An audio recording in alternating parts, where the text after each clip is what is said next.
Vermelho, Branco e Sangue Azul. Um romance entre a Casa Branca e o Palácio de Buckingham. De Casey McKinston. Tradução Guilherme Miranda, editora Seguinte. Para os estranhos e sonhadores. 1. No terraço da Casa Branca, escondido em um canto da varanda, há um painel meio solto bem no canto do solário. Se bater do jeito certo, dá para puxar o painel o suficiente para encontrar uma mensagem que foi entalhada com a ponta de uma chave, ou talvez com um abridor de cartas roubado da ala oeste. Na história secreta das primeiras famílias, uma indústria exclusiva de fofocas que devem permanecer eternamente em segredo, sob pena de morte. Não se sabe ao certo quem escreveu aquilo.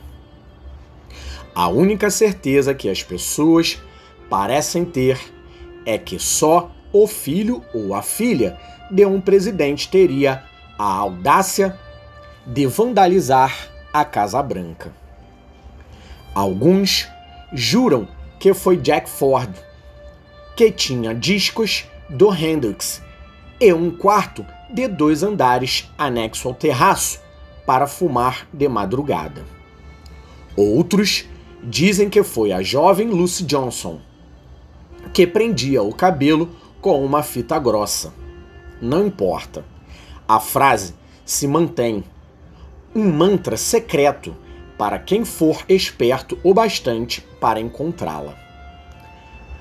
Alex a descobriu na semana em que se mudou para a Casa Branca. Ele nunca contou para ninguém. Diz assim: regra número 1. Não seja pego. Os quartos leste e oeste, no segundo andar, costumam ser reservados para a primeira família. Foram projetados para ser um enorme salão de aparato para as visitas do Marquês de Lafayette durante o governo Monroe. Mas, depois de um tempo, foram divididos. Alex dorme no leste, de frente para a sala do tratado, e June no oeste, perto do elevador. Quando eram crianças, no Texas, eles tinham quartos na mesma configuração, um de cada lado do corredor. Na época, dava para saber com o que June andava sonhando só pelo que cobria as paredes do quarto dela.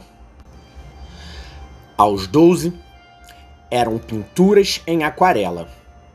Aos 15, calendários lunares e tabelas de cristais. Aos 16, recorte do The Atlantic, uma bandeira da Universidade do Texas, Gloria Steinem, Zora Neale Hurston e trechos de ensaios de Dolores Huerta. Já o quarto de Alex era sempre o mesmo, só que cada vez mais cheios de troféus de lacrosse e pilhas de trabalhos de matérias avançadas. Está tudo juntando poeira na casa que eles ainda mantêm na cidade. Pendurada em uma corrente no pescoço, sempre escondida, ele guarda a chave daquela casa desde o dia em que se mudou para Washington. Agora, do outro lado do corredor, o quarto de June é todo decorado em tons de branco, rosa claro e verde mentolado.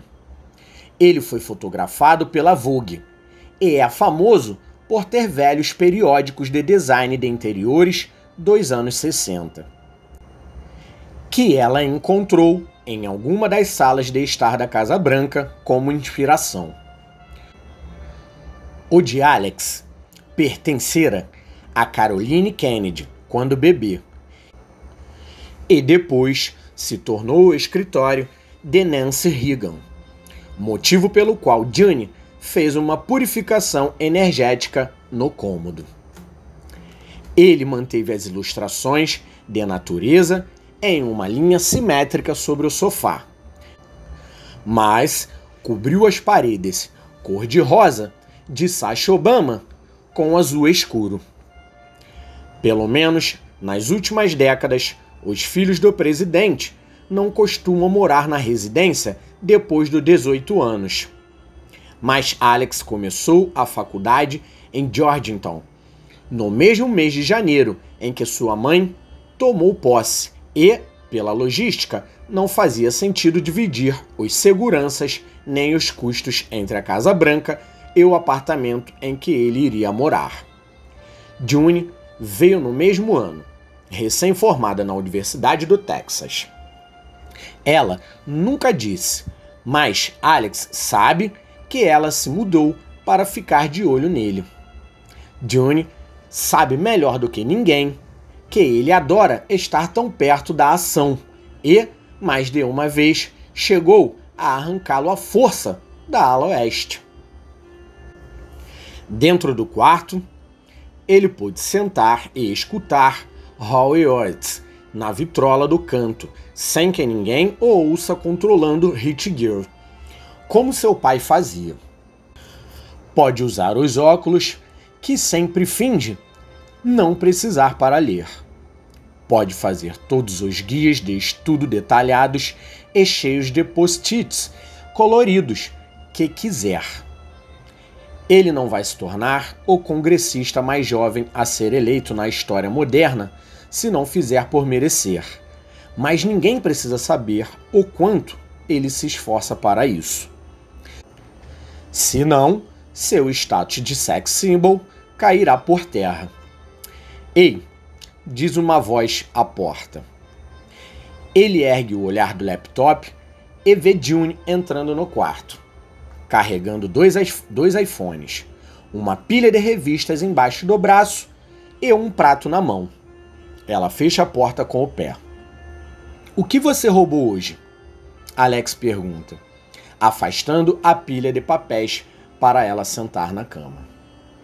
Donuts sortidos, June diz enquanto sobe. Ela está usando uma saia lápis com sapatilhas cor-de-rosa e bico fino. E Alex já consegue imaginar as colunas de moda da semana seguinte. Uma foto de June com aquela roupa estampando alguma propaganda para vender as sapatilhas perfeitas para a jovem prática e profissional. Ele se pergunta o que a irmã fez o dia todo. June tinha comentado sobre uma coluna para o Washington Post, ou era uma sessão de fotos para o blog, ou as duas coisas. Ele nunca conseguia acompanhar. Ela esparramou a pilha de revistas em cima da coxa e começou a ler, fazendo a sua parte para manter a indústria de fofocas norte-americana viva.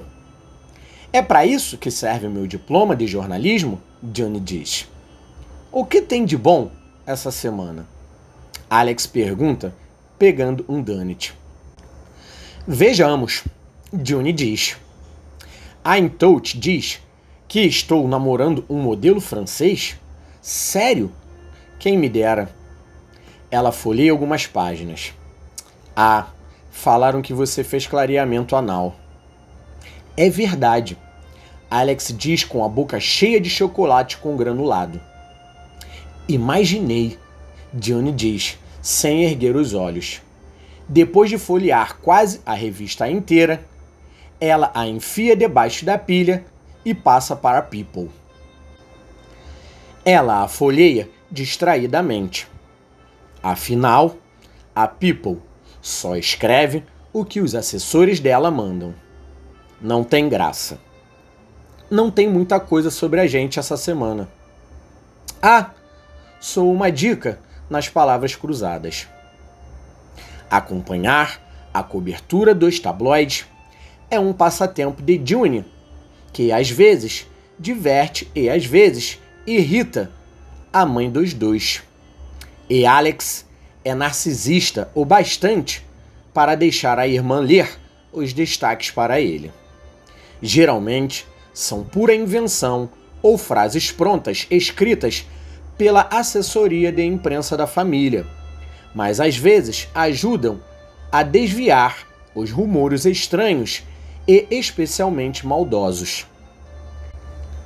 Se pudesse escolher, Alex preferia ler uma das centenas de fanfics apaixonadas que protagoniza na internet, em que sempre aparece com um charme devastador e uma resistência física inacreditável. Mas June se recusa categoricamente a ler isso em voz alta, por mais que ele insista. Lê a U.S. Euclid, Alex diz. June a desenterra da pilha. Ah, olha, estamos na capa. Ela vira a capa brilhante para ele, que tem uma foto dos dois estampada no canto. June com o cabelo preso e um coque, e Alex ligeiramente bêbado, mas ainda bonito, com seu maxilar forte e cachos escuros. Embaixo, em letras amarelas, em negrito, a manchete diz: Noitada maluca dos primeiros filhos em Nova York. Ah, essa foi uma noitada maluca mesmo, Alex diz, recostando na cabeceira alta de couro e ajeitando os óculos.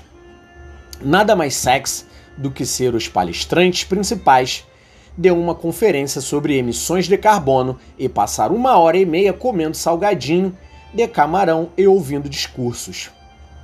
Estão dizendo que você teve um casinho com uma morena misteriosa, June diz. Embora a primeira filha tenha sido levada de limusine para uma festa repleta de celebridades logo depois do evento, Alex, o galã de 21 anos, foi flagrado entrando no W Hotel para se encontrar com uma morena misteriosa na suíte presidencial e só saiu por volta das 4 da madrugada. Fontes internas do hotel afirmam ter ouvido ruídos amorosos do quarto a noite inteira e correm boatos de que a morena era ninguém menos do que Nora Hulleran, a neta de 22 anos do vice-presidente Mike Hulleran e terceira integrante do trio da Casa Branca. Será que os dois estão revivendo seu romance? Isso, Alex comemora e June resmunga. Faz menos de um mês. Você me deve $50, bebê. Espera aí. Foi mesmo a Nora? Alex lembra da semana anterior, quando apareceu na suíte de Nora com uma garrafa de champanhe. Eles tiveram um lance rápido, 1 milhão de anos antes, durante a campanha, meio que para fazer acontecer de uma vez algo que parecia inevitável. Eles tinham 17 e 18 anos na época, e tinham certeza de que eram as pessoas mais inteligentes do mundo. Desde então, Alex admitiu que Nora era 2 vezes mais inteligente do que ele, e definitivamente inteligente demais para namorá-lo algum dia. Não havia nada que ele pudesse fazer se a imprensa não tinha superado aquele caso, só porque adoram a ideia dos dois juntos, como se fossem um casal Kennedy moderno. Por isso, se ele e Nora se encontram de vez em quando, em quartos de hotel para beber, assistir The West King e fazer barulhos de gemidos altos contra a parede para a alegria de tabloides encheridos, a culpa não era deles. Eles estavam apenas transformando uma situação desagradável em diversão pessoal. Tirar dinheiro de June também era uma das vantagens. Talvez, ele diz, arrastando as vogais.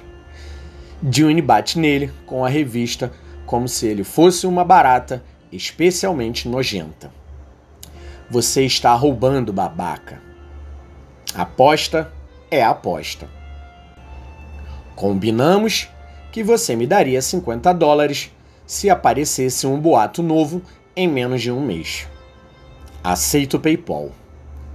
Eu não vou pagar, June diz irritada. Vou matar a Nora amanhã. O que você vai vestir? Aliás, onde? No casamento. Casamento de quem? Casamento real, June diz. Da Inglaterra. Está literalmente em todas as capas que acabei de te mostrar. Ela ergue a US Weekly de novo e, dessa vez, Alex nota a principal manchete em letras garrafais. Príncipe Philip diz sim. A fotografia mostra um herdeiro britânico extremamente sem graça e sua noiva loira igualmente desinteressante, com sorrisos insossos. Ele derruba Dunnett para fingir devastação. E esse fim de semana? Alex, nós vamos viajar de manhã, June diz para ele. Temos 2 aparições antes da cerimônia. Não acredito que a Zara ainda não encheu seu saco por causa disso. Merda, ele resmunga. Devo ter anotado em algum lugar. Acabei me distraindo. Se distraiu conspirando com a minha melhor amiga para ganhar $50 de mim? Não, com o meu trabalho para a faculdade, engraçadinha, Alex diz, apontando com ar dramático para suas pilhas de anotações. Passei a semana inteira trabalhando nisso, para pensamento político romano. E pensei que tínhamos concordado que Nora é nossa melhor amiga. Isso nem parece uma matéria de verdade, June diz. Será possível que você esqueceu de propósito o maior evento internacional do ano só porque não quer ver seu arqui-inimigo? June, eu sou filho da presidenta dos Estados Unidos. O príncipe Henry é um testa de ferro do Império Britânico. Não dá para dizer que ele é meu arqui-inimigo, Alex diz. Ele volta para seu Dunnett, mastigando pensativo, e acrescenta: arqui-inimigo implica que ele é realmente meu rival em algum nível. E não, sabe, o fruto esnobe de um incesto que deve bater punheta olhando as próprias selfies. Nossa, só dizendo. Bom, você não precisa gostar dele. Só precisa fazer uma carinha feliz e não causar um incidente internacional no casamento real. Juju, eu sempre faço uma carinha feliz, Alex diz. Ele abre um sorriso enorme, terrivelmente falso, e June faz uma careta de repulsa. Eca. Enfim, já sabe o que vai vestir, né? Óbvio. Escolhi e pedi para a Zara aprovar no mês passado. Não sou uma anta. Ainda não decidi o meu vestido, June diz. Ela se aproxima e tira o laptop das mãos dele, ignorando seu resmungo. Você prefere o marrom ou o de renda? Renda, óbvio. É a Inglaterra. E por que você está se esforçando tanto para me fazer reprovar nessa matéria? Ele diz, tentando pegar o laptop, antes de ela bater na sua mão. Vai mexer no seu Instagram, sei lá. Você é um pé no saco. Cala a boca. Estou tentando escolher alguma coisa para assistir. Eca, você tem hora de voltar na sua lista? Está estudando cinema em 2005? Eu te odeio. Eu sei. Lá fora, o vento bate mais forte sobre o gramado, fazendo as tilhas farfalharem no jardim. A vitrola no canto parou de tocar. Alex sai da cama e vira o disco, pondo a agulha no lugar. E o segundo lado começa a tocar London, Luck and Love. No fundo, Alex nunca se cansou dos jatinhos particulares, nem mesmo depois de 3 anos do mandato da mãe. Não é sempre que ele pode viajar assim, mas quando pode, é difícil manter a cabeça no lugar. Ele nasceu no interior montanhoso do Texas. Sua mãe, filha de mãe solteira, e seu pai, filho de imigrantes mexicanos, todos muito pobres. Uma viagem de luxo ainda era um luxo. 15 anos antes, quando sua mãe concorreu à presidência pela primeira vez, o jornal de Austin a apelidou de Cometa de Lometa. Ela havia saído de sua cidadezinha na região de Fort Hood, trabalhando noites inteiras em lanchonetes para bancar a faculdade de Direito e, antes dos 30, estava defendendo casos de discriminação diante do Supremo Tribunal Federal. Ela era a última coisa que alguém esperaria sair do Texas em meio à guerra do Iraque. Uma democrata de cabelo loiro vermelhado, respostas rápidas, salto alto, um sotaque forte e uma pequena família birracial. Por isso, ainda é surreal que Alex esteja cruzando o Atlântico, beliscando pistaches em uma cadeira de couro de encosto alto, com os pés para cima. Nora está debruçada sobre as palavras cruzadas do New York Times à frente dele, os cachos castanhos caindo sobre a testa. Ao lado dela, o gigantesco agente Cassius, do serviço secreto, apelidado de Cash. Segura o próprio jornal na mão, gigante, correndo para terminar as cruzadinhas primeiro. O arquivo do trabalho de pensamento político romano de Alex pisca cheio de expectativa na tela do laptop, mas ele não consegue se concentrar enquanto atravessa o Atlântico. Amy, a agente do serviço secreto preferida de sua mãe, uma ex-fuzileira naval que já matou muitos homens, segundo os boatos que correm por DC, está do outro lado do corredor.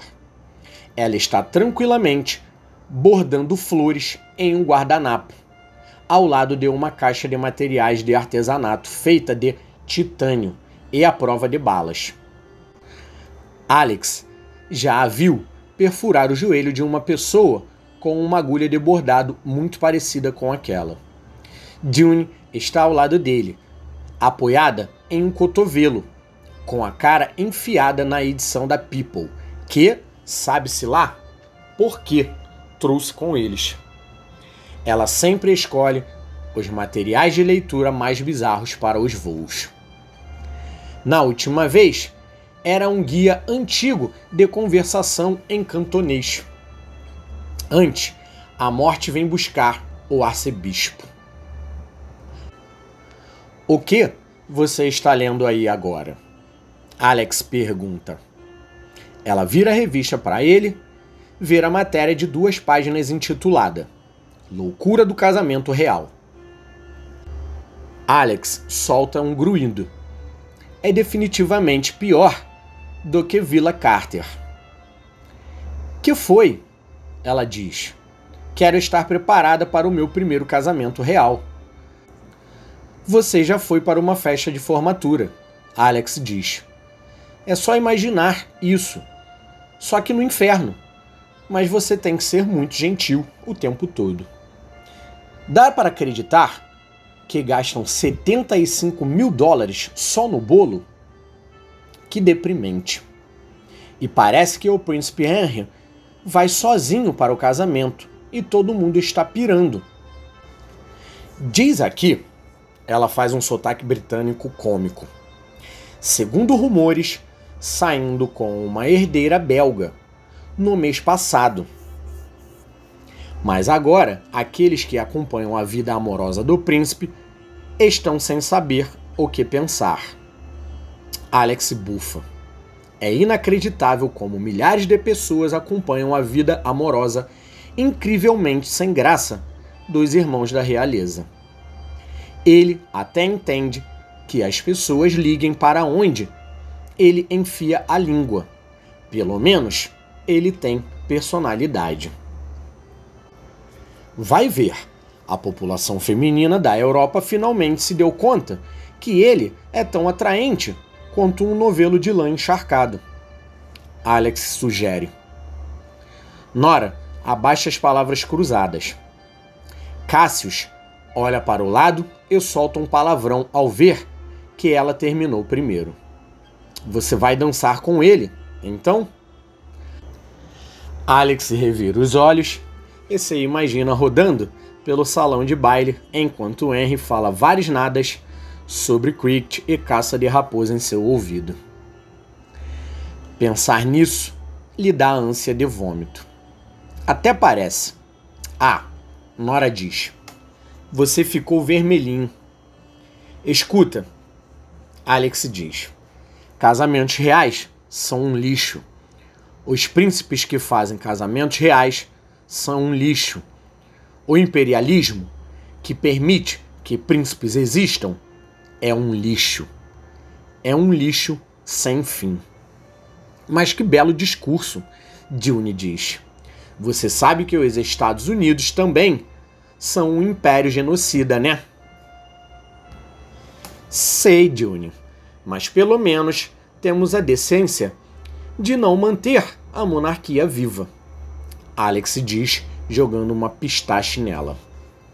Os novos funcionários da Casa Branca sempre são informados sobre algumas coisas a respeito de Alex e June antes de começarem a trabalhar. A alergia de June a amendoim, os pedidos frequentes de café que Alex faz no meio da noite, o ex-namorado de June, que terminou com ela quando se mudou para a Califórnia depois da faculdade, mas ainda é a única pessoa cujas cartas chegam diretamente para ela. O velho ódio de Alex contra o príncipe caçula.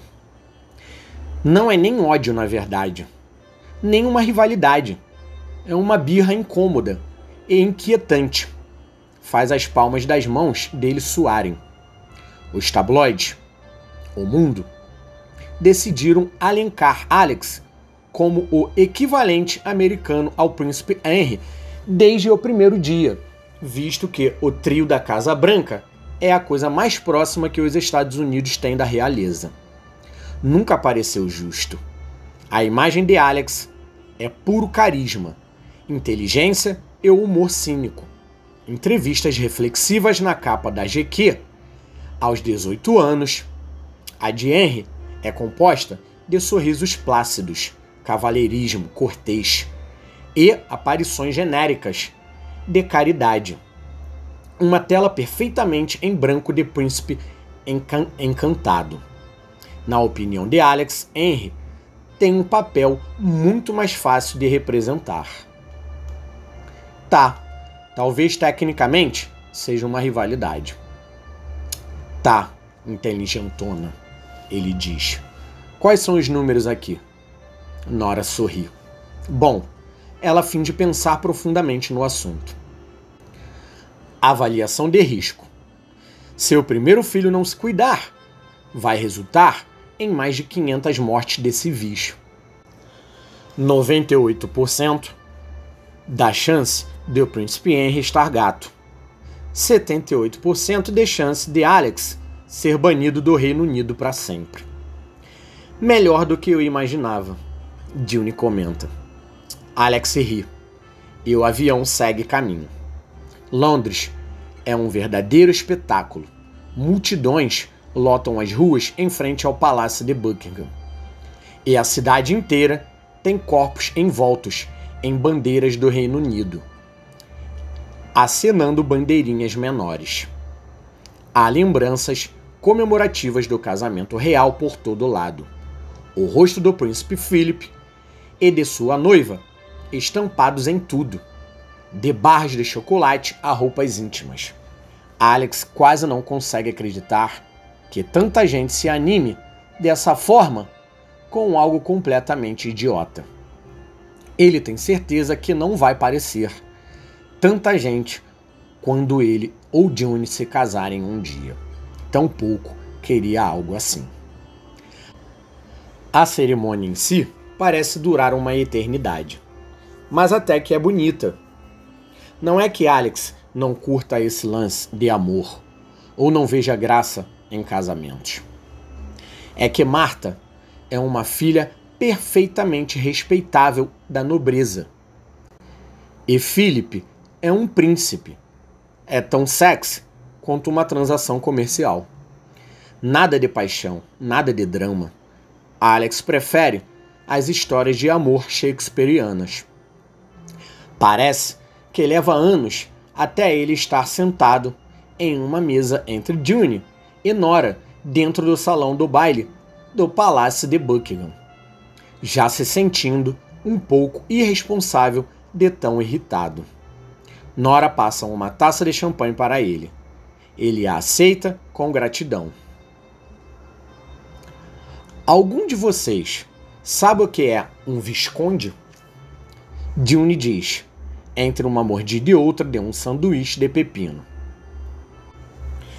Eu conheci, uns 5 desses, e fico sorrindo, como se soubesse o que significa quando eles falam isso. Alex, você fez aquela matéria de coisas relacionais, governamentais, internacionais comparativas. Sei lá, o que eles são? Acho que é um vampiro que cria um exército de sílfides sexuais ensandecidas e inaugura seu próprio governo. Ele responde. Faz sentido, Nora diz. Ela está dobrando o guardanapo em um formato complexo sobre a mesa, as unhas pretas cintilando sob a luz do candelabro. Queria ser visconde, June diz. Podia mandar minhas sílfides sexuais cuidarem dos meus e-mails. Sílfides sexuais trabalham bem com correspondência profissional? Alex pergunta. O guardanapo de Nora começou a ficar parecido com um pássaro. Acho que pode ser uma abordagem interessante. Os e-mails seriam completamente trágicos e devassos. Ela faz uma voz rouca e esbaiforida. Ah, por favor, eu imploro, me leve. Me leve para discutir amostras de tecidos no almoço, seu animal. Pode ser estranhamente eficaz, Alex observa. Vocês são perturbados, June diz baixinho. Alex abre a boca para responder quando um assistente da realeza se materializa diante da mesa feito um fantasma corpulento, com a cara azeda e uma peruca tosca. Senhorita Claremont Dias, diz o homem, que tem uma cara de quem se chama Reginald Bartolomeu ou algo nessa linha. Ele faz uma reverência e, por milagre, sua peruca não cai no prato de June. Alex troca um olhar incrédulo com ela, enquanto ele não está olhando. Sua Alteza Real, o Príncipe Henry, gostaria de saber se a senhorita lhe daria a honra de uma dança. June fica boquiaberta, emitindo um som vocálico baixo. A Nora abre um sorriso sarcástico. Ah, ela adoraria, Nora diz. Passou a noite torcendo por esse pedido. June começa a dizer e para, sorrindo, mesmo enquanto lança um olhar cortante para Nora. É claro, seria um prazer. Excelente, Reginald Bartolomeu diz. Se vira e aponta por trás do ombro. Lá está Henry, em carne e osso, com a beleza clássica de sempre. O terno sob medida, o cabelo claro bagunçado, as maçãs do rosto saliente e a boca delicada e simpática. Ele tem uma postura impecável, inata, como se um dia tivesse saído completamente formado e adulto de algum belo jardim de buquês. Ele encara Alex e algo parecido com irritação ou adrenalina enche seu peito. Deve fazer 1 ano que ele não conversa com Henry. O rosto dele ainda é insuportavelmente simétrico. Henry o cumprimenta com a cabeça, como se ele fosse apenas mais um convidado qualquer, não a pessoa que ele venceu ao sair primeiro na Vogue quando era um adolescente. Alex pestaneja, se enche de fúria e observa Henry virar seu maldito queixo esculpido na direção de June. Olá, June, Henry diz e estende a mão educadamente para ela, que está corada. Nora finge desfalecer. Você sabe dançar valsa? Eu tenho certeza que consigo acompanhar, ela diz e pega a mão dele com cautela, como se ele estivesse pregando uma peça, o que Alex pensa ser muito generoso com o senso de humor de Henry. O príncipe a leva em direção ao grupo de nobres girando. O que foi isso? Alex diz olhando fixamente para o pássaro de guardanapo de Nora. Ele decidiu me fazer ficar quieto de uma vez por todas, seduzindo a minha irmã? Ah, amiguinho, Nora diz. Ela estende o braço e dá um tapinha na mão dele. É fofo você achar que tudo gira em torno de você. Pois deveria. Esse é o espírito. Ele ergue os olhos para a multidão, onde Henry está girando June pelo salão. Ela está com um sorriso neutro e educado no rosto, enquanto ele fica olhando pelo ombro dela, o que é ainda mais irritante. June é incrível. O mínimo que Henry pode fazer é prestar atenção a ela. Mas você acha que ele realmente gosta dela? Nora encolhe os ombros. Vai saber. A família real é esquisita. Pode ser uma cortesia ou... Ah, ali está. Um fotógrafo real apareceu para tirar uma foto deles dançando, que Alex sabe que vai ser vendida para a People da próxima semana. É isso? O plano é usar a primeira filha para chamar atenção com um boato idiota de relacionamento? Deus livre Henry de Philip dominar o noticiário por 1 semana. Ele até que é bom nisso, Nora comenta.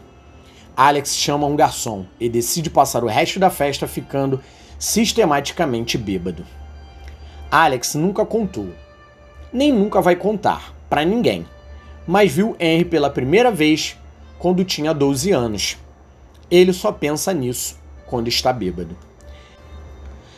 Ele tem certeza que viu o rosto dele no noticiário antes, mas essa foi a primeira vez em que ele o viu de verdade.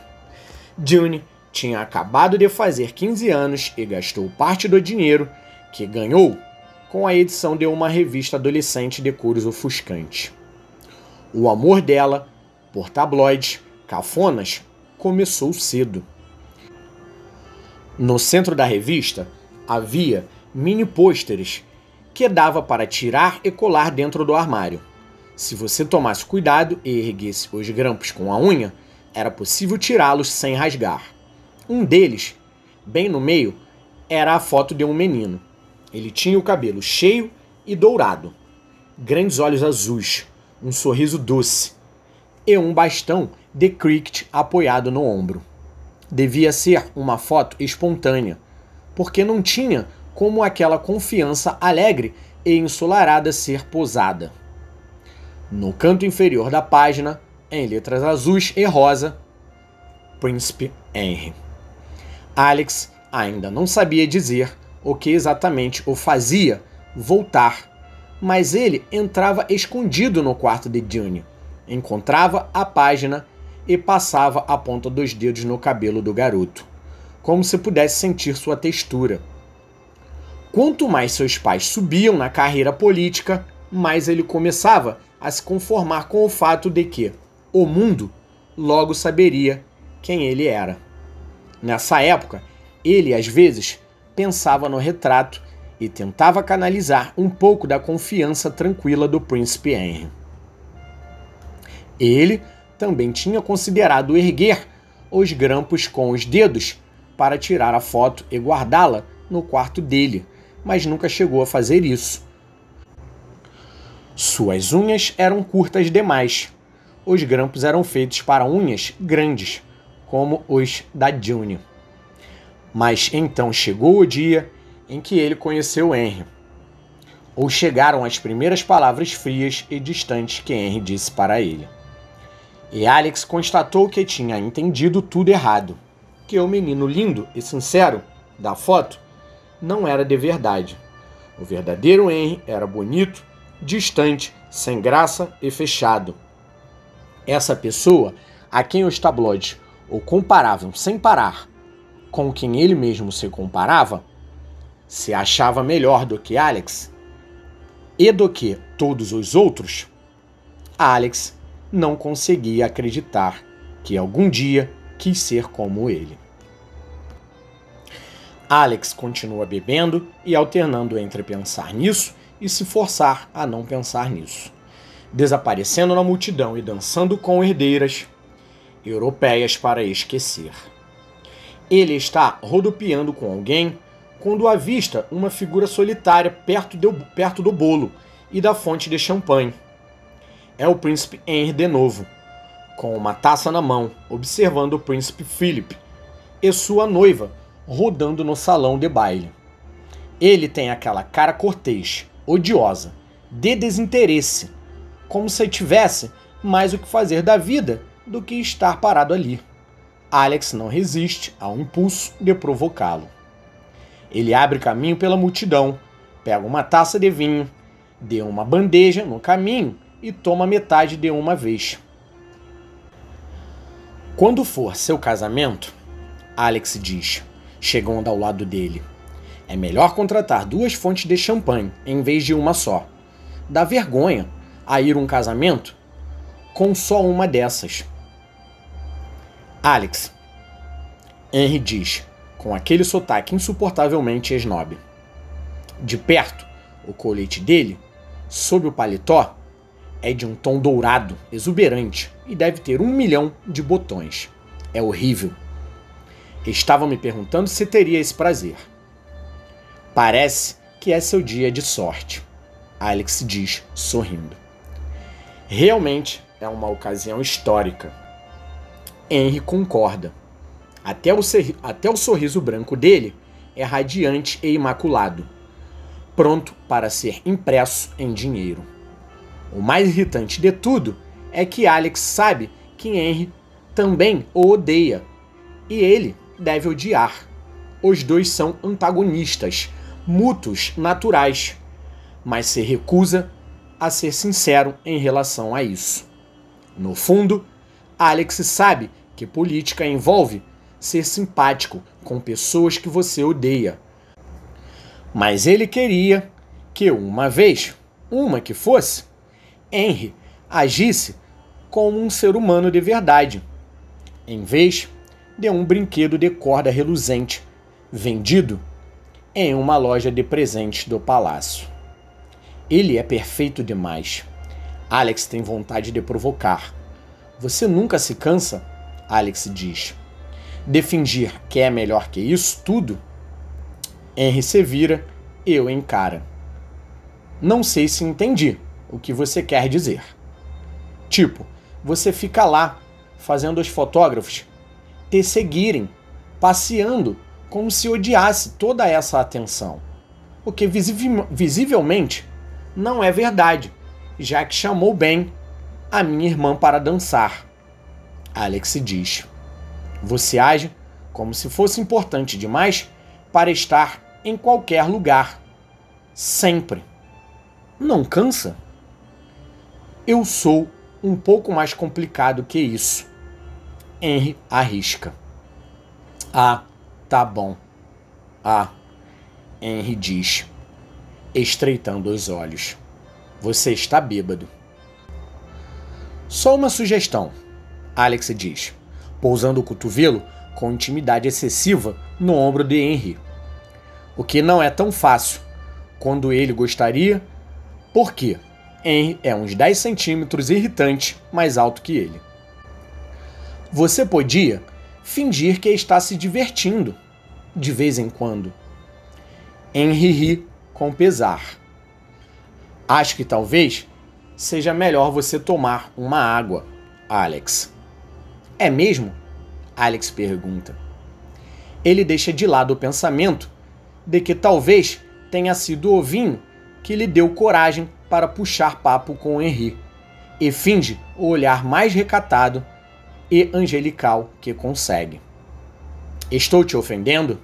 Desculpa, se não sou tão obcecado por você quanto todo mundo. Sei que deve ser confuso. Quer saber? Henry diz. Eu acho que você é sim. Alex fica boquiaberto, enquanto a boca de Henry esboça um sorriso quase maldoso. Só uma ideia, Henry diz, com o tom polido. Você já notou que nunca abordei você e fui exaustivamente educado todas as vezes em que nos falamos? Mas aqui está você me procurando de novo. Ele dá um gole no champanhe. Só um comentário. Quê? Eu não. Alex balbucia. É você que... Tenha uma ótima noite. Alex. Henry diz tenso e se vira para ir embora. Alex fica furioso por Henry achar que pode dar um fim à conversa. E, sem pensar, estende a mão e o puxa pelo ombro. Henry se vira, de supetão, e quase empurra Alex dessa vez. Por um breve momento, Alex fica impressionado com o brilho nos olhos dele. A explosão abrupta deu uma personalidade verdadeira. Antes que se dê conta, ele tropeça no próprio pé e cai para trás, esbarrando na mesa mais próxima. Tarde demais. Ele percebe, horrorizado, que essa é a mesa que abriga o enorme bolo de casamento de 8 andares e segura o braço de Henry para se endireitar, mas tudo que consegue é desequilibrar os dois e fazê-los cair juntos em cima do suporte do bolo. Ele observa como se uma câmera lenta o bolo se inclinar, balançar, estremecer e, finalmente, tombar. Não há absolutamente nada que ele possa fazer para impedir. O bolo cai no chão em uma avalanche de glacê branco, uma espécie de pesadelo açucarado de $75 mil. Um silêncio ensurdecedor toma conta do salão quando o impulso o leva ao chão junto com Henry, caindo bem nos destroços do bolo, no carpete decorado, a mão de Alex ainda segurando a manga de Henry. A taça de champanhe de Henry entornou sobre os dois e se quebrou, e, pelo canto do olho, Alex pôde ver que um corte na maçã do rosto de Henry começa a sangrar. Por um segundo, tudo em que ele consegue pensar enquanto olha para o teto, coberto de glacê e champanhe, é que, pelo menos, a dança de Henry com June não vai ser a maior notícia a sair sobre o casamento real. Seu segundo pensamento é que sua mãe vai matá-lo a sangue frio. Ao seu lado, ele escuta Henry murmurar devagar: "Puta que o pariu!" Ele nota vagamente que essa é a primeira vez que ouve o príncipe dizer um palavrão, antes de o flash, uma câmera disparar.